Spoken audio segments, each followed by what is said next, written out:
আজকের রেসিপি হচ্ছে ওলকপি দিয়ে মাছের মাথা দিয়ে ঝোল।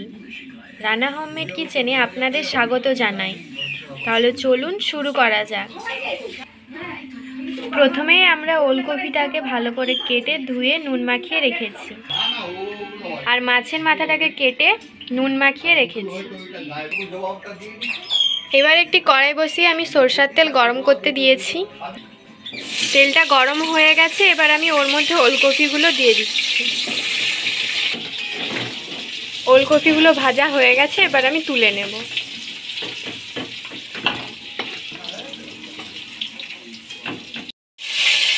এবার ওই তেলের মধ্যে আমি মাছের মাথাগুলো দিয়ে দিচ্ছি। মাছের মাথাগুলো ভাজা হয়ে গেছে, এবার আমি তুলে নেব।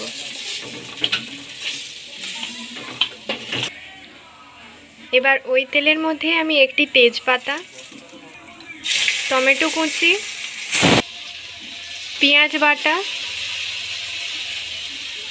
রসুন বাটা,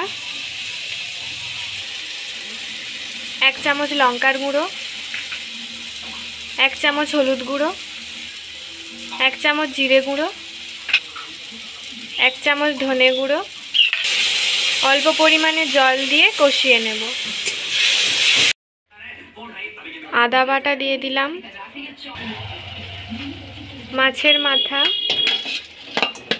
ভেজে রাখা ওলকপিগুলো দিয়ে দিচ্ছি। এর মধ্যে ধনা পাতা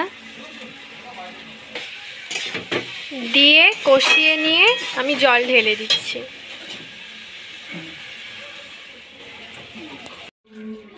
ফোটানো হয়ে গেছে, এবার আমি স্বাদমতো চিনি, গরম মশলা দিয়ে দিলাম, পরিমাণ মতো নুন দিয়ে নেড়ে নামিয়ে দেব। নামানো হয়ে গেছে। এটি খেতে দারুণ হয়েছে।